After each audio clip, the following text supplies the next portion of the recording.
Commander Thexval watched the human cruiser limp through space ahead of his battle group, trailing plasma and debris like blood in water. The vessel's hull bore massive scars from their assault, its engine flickering with the telltale signs of imminent failure. After 3 cycles of relentless pursuit, the primitive ship was finally within their grasp. "Target is slowing. Commander," reported Navigation Officer Kethra from her position at the sensor array. "Their main drive is failing. They'll be dead in space within moments." Thexval allowed himself a moment of satisfaction. The humans had proven surprisingly resilient during the Zephyrian Empire's expansion into their sector, but this chase would end their defiance once and for all. This particular cruiser had been responsible for 3 successful raids against Zephyrian supply convoys, using tactics that bordered on reckless insanity. "Maintain pursuit formation," he ordered, his scaled fingers dancing across the command console. "Inform the Kethmore and Velthak to prepare boarding parties. The Emperor wants prisoners for interrogation." The 3 Zephyrian warships moved with predatory grace through the void, their sleek hulls gleaming with bioluminescent patterns that pulsed in rhythm with their crew's heartbeats. Each vessel was a masterpiece of Zephyrian engineering, grown rather than built, their living armor capable of self-repair and adaptation. Suddenly, the human cruiser's engines flared to life with renewed vigor. "Impossible," breathed Tactical Officer NYMIs. Their power readings were approaching 0. How did they? The human ship accelerated toward what appeared to be empty space, but as it drew closer, reality began to shimmer and bend. A tear in space itself opened before them, its edges crackling with energy that made the Zephyrians' instruments scream warnings.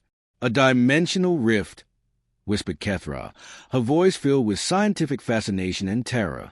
"Commander, they are heading directly into it." Thexval had heard whispers of such phenomena in the deepest reaches of space, tiered between dimensions that led to pocket universes where the laws of physics operated differently. Most species avoided them, considering them death traps. But humans, it seemed, were either too desperate or too foolish to heed such wisdom. "They are trying to escape," snarled NYMIs. "Should we let them go? The rift could collapse at any moment." The human cruiser disappeared into the shimmering tear, which began to contract immediately. In seconds, it would close forever, taking their prize with it. Thexval made his decision. The Empire had invested too much in this hunt to allow the humans to slip away. His reputation, his crew's honor, and the Emperor's expectations all demanded pursuit. "All ships, follow them in," he commanded. "We finish this." The 3 Zephyrian warships plunged into the rift just as it began to collapse. The sensation was indescribable, like being turned inside out while drowning in liquid lightning. Every cell in Thexval's body screamed as they were compressed, stretched, and reassembled on a molecular level. When the chaos subsided, they found themselves in a place that defied description. The space around them pulsed with colors that had no names, and distant objects seemed to exist in multiple positions simultaneously. Stars formed impossible geometries against a sky that shifted between dimensions. "Status report," Thexval ordered, fighting the disorientation that threatened to overwhelm his senses. "Hull integrity holding," reported Engineer Zarthik, though his voice carried uncertainty. "But our biosystems are responding strangely to this environment. The ship's nervous system is confused. They're living vessels, evolved to thrive in normal space, struggle to adapt to this alien dimension. Warning bioluminescent patterns flickered erratically across their hulls as the ship's organic components tried to process sensory input that shouldn't exist. There, Kethra pointed at the main display. The human cruiser. Dead ahead, 2,000 units. The human ship hung motionless in this strange space, its lights dim but still functional. Unlike the Zephyrian vessels, it seemed unaffected by the dimensional shift, its mechanical systems operating normally in the twisted physics of this realm. "How are they managing that?" wondered NYMIs. Thexval studied the human vessel with growing respect and unease. Perhaps there was more to these primitives than the Empire had assumed. Their crude technology, built from dead metal and simple electronics, might actually be better suited to this environment than Zephyrian bioships. "Bring us within boarding range," he ordered. "We'll take that ship and force them to guide us out of here." As the Zephyrian warships approached, something changed in the space around them. The human cruiser's hull began to emit a faint golden glow, and the very fabric of reality seemed to respond to its presence. Objects in the distance started moving, drawn toward the human vessel like moths to flame. "Commander!" Kethral's voice was tight with fear. "I'm detecting massive energy build-up throughout this dimension. Something's happening." The golden glow intensified, and suddenly Thexval understood. The humans hadn't fled into this rift to escape. They had led them here deliberately. This wasn't a retreat. It was a trap. "All ships, emergency reverse," he shouted. "Get us away from." The human cruiser exploded in a cascade of golden light that consumed everything around it. But this wasn't destruction. It was transformation. The light reached out like living things, touching each Zephyrian vessel and beginning a process that would change everything. As a wave of energy engulfed his ship, Thexval realized with crystal clarity that they had underestimated humanity's capacity for sacrifice. The humans hadn't just destroyed their own vessel. They had turned themselves into something else entirely, something designed to save others at the cost of their own existence. The last thing he saw before the transformation took hold was a name painted on the human cruiser's hull, Prometheus. How fitting, he thought, as consciousness faded and something new began to emerge from the wreckage of what they had been. When awareness returned to Commander Thexval, everything was wrong. His body felt different, lighter somehow, yet more solid. The familiar weight of his scales was gone, replaced by something smooth and warm.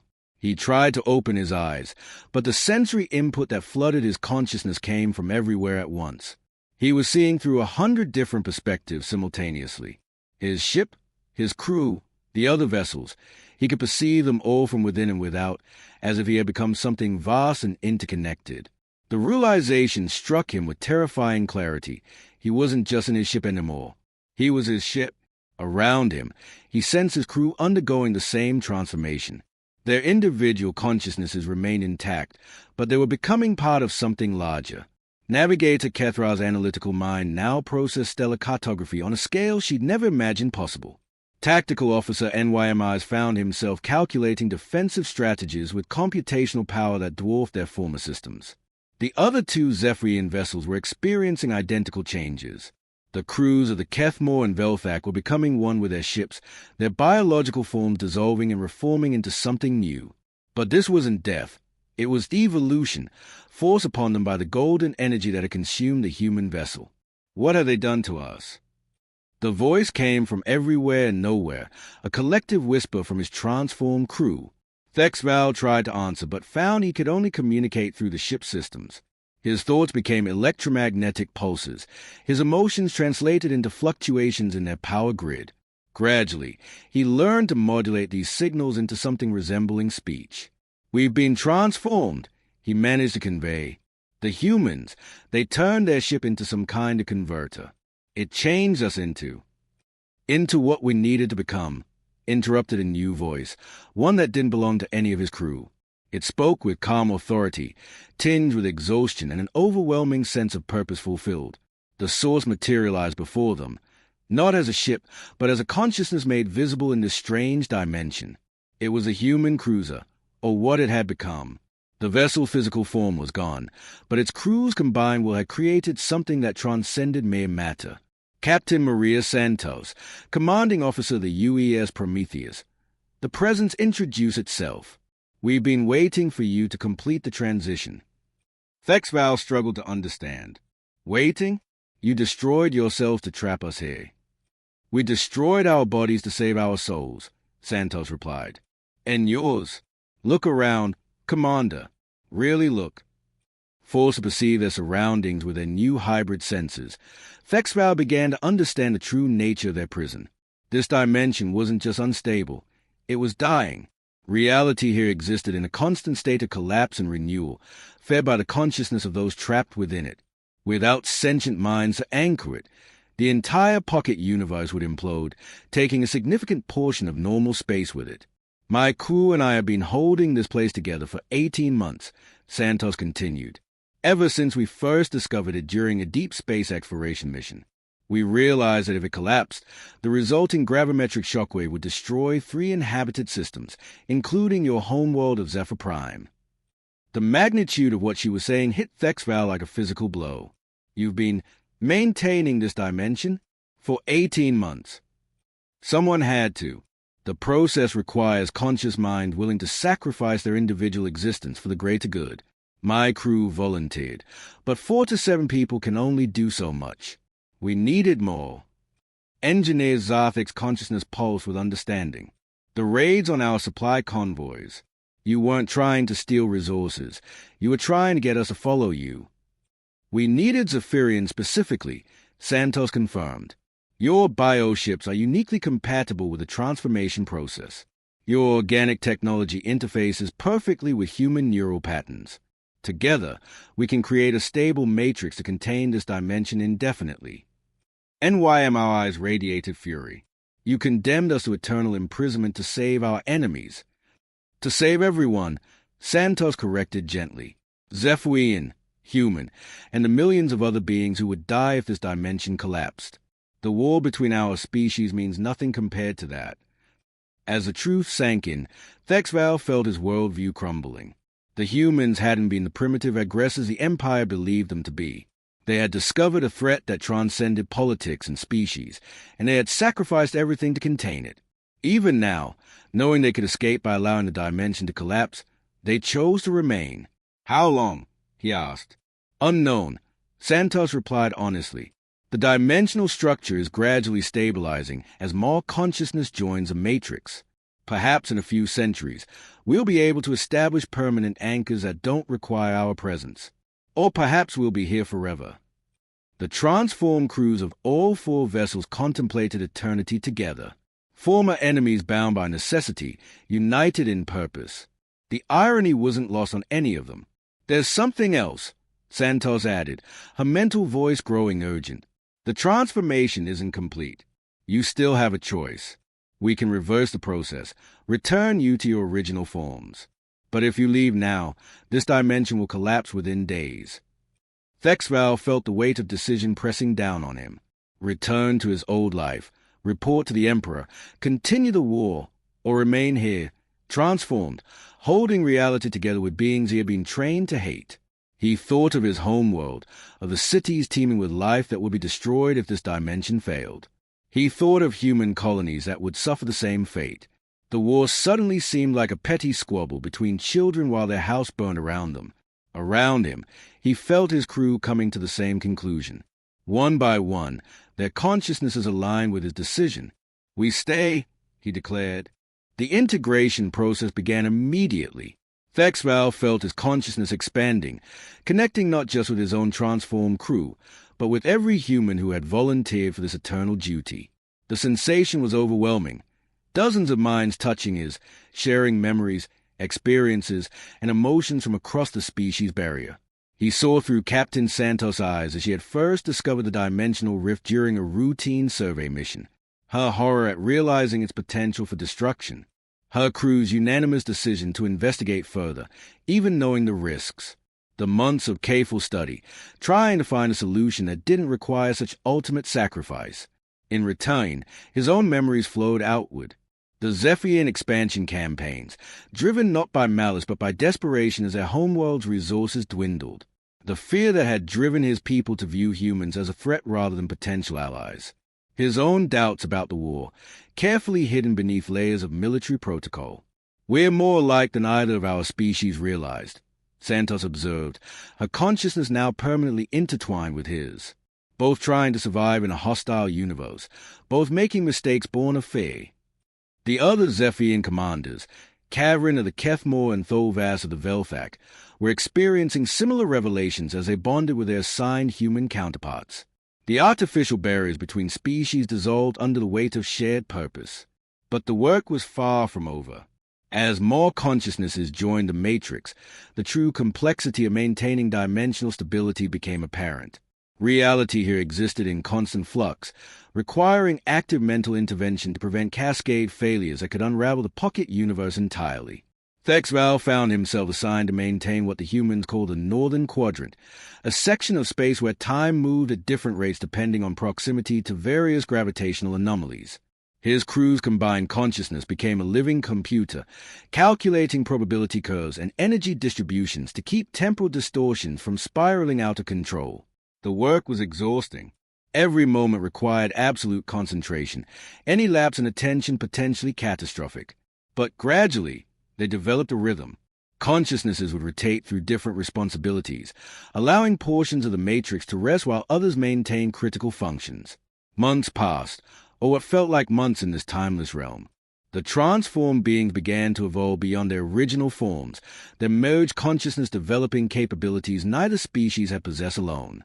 They could perceive quantum fluctuations directly, manipulate energy fields through pure will, and communicate across vast distances instantaneously.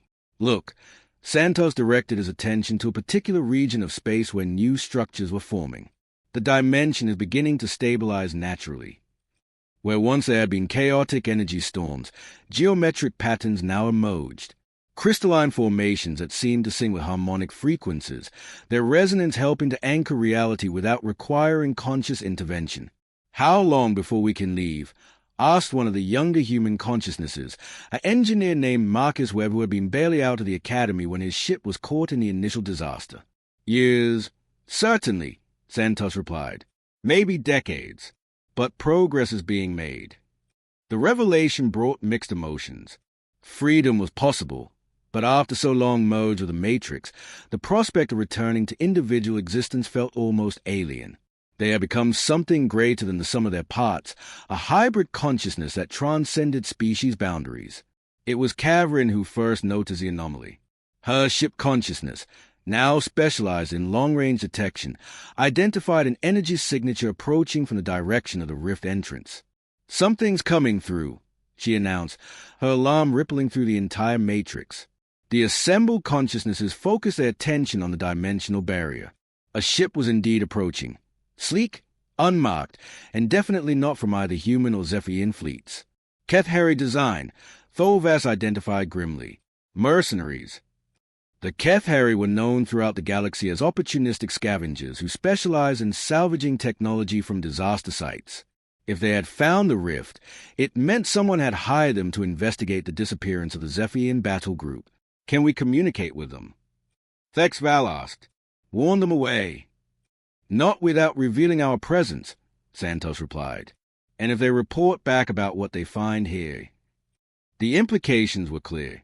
Knowledge of the dimensional trap would eventually reach both human and Zephyrian military commands. The war would escalate as both sides tried to weaponize or control the phenomenon. Worse, attempts to exploit the dimension could destabilize it entirely, undoing all their work. The Ketheri vessel moved deeper into the pocket universe, its sensors actively scanning. Through their enhanced perception, the Matrix could observe the ship's crew analyzing energy readings, taking measurements, recording everything they encountered. "They are mapping the dimensional structure," Engineer Webb reported with growing concern. "If they complete their survey, they'll understand how to replicate the rift formation." The Matrix faced an impossible choice. They could remain hidden and hope the mercenaries left quickly, risking exposure and exploitation of the dimension. Or they could reveal themselves, almost certainly condemning the survey crew to the same transformation they had undergone. "There's a third option," Santos said quietly. "We could let them leave and go with them." The idea sent shockwave through the collective consciousness. One of them could separate from the Matrix, return to normal space, and work to prevent exploitation of the dimensional rift from the outside. It would have to be someone from the original human crew, Thexval realized. The Zephyrian Empire wouldn't listen to one of us, and your people wouldn't trust a transformed enemy. "I'll go," Santos volunteered immediately. "No," Thexval countered. "You're too important to the Matrix stability. Someone else." The debate continued as the Ketheri ship moved closer to their position. Soon, they would have to make a decision that would determine not just their own fate, but the future of the galaxy itself. The choice fell to Lieutenant Commander Sarah Chen, Santos' former first officer whose consciousness had become specialized in external communications within the Matrix. She was young enough to be credible, experienced enough to be believed, and her transformation had been recent enough that reversal was still possible. "The separation will be painful," Santos warned as they prepared the delicate procedure. "And irreversible.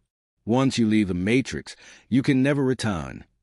Chen's consciousness pulsed with determination. "Someone has to warn both our governments. If they try to weaponize this place." The Matrix worked together to carefully extract Chen's consciousness from their collective existence, a process like performing surgery on reality itself.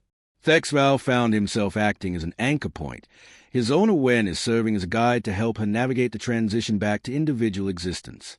As Chen's consciousness separated, the strain on the remaining Matrix members intensified dramatically. They were losing not just her processing power, but the unique perspective she brought to maintaining the dimensional barriers. Reality flickered around them, temporal distortion spiking as the system struggled to compensate. "Hold steady," Santos commanded, her own consciousness stretching to cover Chen's former responsibilities. "We can manage this." But barely. The transformation had been designed for specific numbers, specific combinations of human and Zephyrian neural patterns. Removing even one member created cascading instabilities that required constant correction. Chen materialized on the Keth-Harry vessel in a burst of golden light, her human form restored but forever changed by her time in the Matrix. The mercenary crew reacted with typical professionalism, weapons drawn but not yet firing. "I am Lieutenant Commander Sarah Chen, United Earthfleet," she announced, raising her hands peacefully. "I need you to take me to the nearest human outpost immediately. This is a matter of galactic security." The Keth-Harry captain, a scarred veteran named Vexcol, studied her with calculating eyes. "You appeared from nowhere. No ship, no life support, no explanation. Why should we believe you?" Chen accessed memories from the Matrix, information no individual human could possibly possess. "Because I know exactly why you're here, Captain. The Hegemony hired you to investigate the disappearance of Zephyrian Commander Thexval's battle group. They are hoping to recover advanced bioship technology." Vexcol's expression didn't change, but Chen could see she had his attention. The Hegemony was a coalition of minor powers that profited from conflicts between major species. Their interest in Zephyrian biotechnology was well known but carefully hidden. "Prove it," Vexcol demanded. Chen began to speak, sharing intelligence that only someone with access to both human and Zephyrian military networks could possess. She described classified Hegemony operations, revealed the true nature of the dimensional rift, and explained the sacrifice that dozens of souls were making to prevent a galactic catastrophe. As she spoke, she felt the Matrix struggling behind her. Without her contribution, the dimensional anchors were becoming unstable. She had perhaps hours before the pocket universe began to collapse, taking her former comrades with it. "You have to get me to Admiral Harrison at Proxima Station," she concluded urgently. "Every moment we delay increases the risk of dimensional collapse." Vexcol was quiet for a long moment, weighing profit against potential disaster. Finally, he nodded. "Emergency transit to Proxima Station. But if you're lying human, the consequences will be severe." The Keth-Harry ship's transition drive engaged, tearing through space at velocities that made even experienced travelers nauseous. Chen endured the discomfort, her enhanced nervous system still adapting to separation from the Matrix. Behind them, in the dying dimension, her former companions fought to maintain reality itself. She could no longer sense them directly, but the memory of their shared purpose drove her forward. They had perhaps 12 hours before the cascade failure became irreversible. Admiral Harrison received her immediately, his weathered face grave as she presented her report. The story seemed impossible, enemy commanders sacrificing themselves to save human colonies, dimensional rifts that threatened entire star systems, consciousness transfer technology that neither species officially possessed. "You're asking me to believe that Commander Thexval, the butcher of Kepler Station, is now voluntarily protecting human civilians?" Harrison said skeptically. "I'm asking you to verify my story," Chen replied. "Send a probe to these coordinates. Analyze the dimensional readings. Contact Zephyrian Command and compare notes. The evidence is all there." What followed were the longest 6 hours of Chen's life. Military bureaucracy moved slowly even in crisis, requiring confirmation and counter-confirmation of intelligence that couldn't wait for proper protocols. She watched the chronometer tick down, knowing that each passing moment brought her friends closer to death. Finally, Harrison's aide burst into the briefing room. "So, we made contact with Zephyrian Fleet Admiral Kethshan. She's requesting immediate communication regarding 3 missing warships." The conversation that followed changed the course of galactic history. 2 enemy fleets, facing a common threat that transcended their conflict, began the first meaningful peace negotiations in decades. Not because their leaders had suddenly developed wisdom, but because their best soldiers had demonstrated that cooperation was possible even under impossible circumstances. How do we help them? Admiral Ketchon asked after hearing the full report. Her image on the holographic display showed the strain of a commander facing an enemy she couldn't fight with conventional weapons. "We send more volunteers," Harrison replied immediately. "Human Zephyrian joint crews, pre-selected and trained to work together. If consciousness transfer is possible, we can reinforce the matrix." "That won't be enough," Chen interrupted. "The dimension is already destabilizing. We need a permanent solution, technology that can anchor reality without requiring conscious intervention." The two admirals exchanged glances across the communication link. What Chen was proposing would require unprecedented cooperation between species that had been at war for years. It would mean sharing their most advanced technologies, trusting former enemies with classified capabilities. "How long do they have?" Ketchon asked quietly. Chen closed her eyes, trying to sense the distant matrix through the quantum entanglement that still connected her to her former existence. What she felt made her heart sink. 4 hours, she whispered. "Maybe less." The joint rescue mission assembled with unprecedented speed. Human consciousness transfer technology merged with Zephyrian bioship capabilities, creating hybrid vessels that could survive the dimensional transition while maintaining their crew's individual existence. Admiral Harrison and Fleet Admiral Ketchon coordinated from their respective flagships, while Chen served as liaison between species that were still technically at war. 12 ships entered the rift, 6 from each fleet, their crews hand-selected volunteers who understood they might never return to normal space. But these weren't desperate suicide missions like the original Prometheus. These crews were prepared, equipped with the knowledge Chen had brought back and technology designed specifically for dimensional stabilization. As they emerged into the pocket universe, the rescue teams found a reality on the verge of total collapse. The Matrix members were barely maintaining consciousness. Their combined awareness stretched beyond sustainable limits. Temporal storms raged across entire sectors, while gravitational anomalies spawned and dissipated randomly. "Santos, this is Chen." She broadcast across all frequencies. "We're here. Hold on just a little longer." The response came as pure emotion transmitted directly into her mind. Relief, joy, and desperate hope from dozens of fading consciousnesses. The rescue operation was unlike anything in recorded military history. Instead of extracting the trap crews, the volunteers began a carefully orchestrated merging process. New consciousnesses joined the Matrix while technological anchors were installed throughout the dimension, creating permanent stability points that didn't require active maintenance. Thexval felt his awareness expand once more as fresh minds joined their collective existence. But this time was different. The new arrivals maintained stronger connections to their individual selves, creating a more stable hybrid of personal identity and collective purpose. Status report. Admiral Harrison's voice echoed through the dimensional space as his flagship established a permanent communication relay. "Dimensional integrity stabilizing," Santos replied. Her consciousness now merged with combined human-Zephyrian command structure. "The technological anchors are working. We might actually be able to maintain this place indefinitely." But the real breakthrough came from an unexpected source. Engineer Zarthik, working with his human counterpart Dr. Elizabeth Reeves, discovered that the crystalline formations growing throughout the dimension weren't just random byproducts of their stabilization efforts. They were alive, a form of consciousness native to this pocket universe, awakened by the presence of so many sentient minds. "They've been trying to communicate," Dr. Reeves announced, her excitement rippling through the Matrix. "These formations are the dimension's attempt to achieve self-stabilization. We're not maintaining this place. We're teaching it to maintain itself." The revelation changed everything. Instead of eternal guardians, the human Zephyrian Matrix could serve as mentors, guiding the dimensional consciousness toward independence. The process would still take years, perhaps decades, but freedom was now a genuine possibility rather than a distant hope. As the crisis stabilized, the political implications became impossible to ignore. The joint rescue mission had created unprecedented cooperation between human and Zephyrian forces. Crews that had entered as enemies emerged as allies, bound by shared experience and mutual respect. This changes things, Admiral Harrison observed during one of the regular communication sessions. Our people have worked together, bled together, sacrificed together. How do we go back to war after this? Fleet Admiral Kethshan's response surprised everyone. We don't.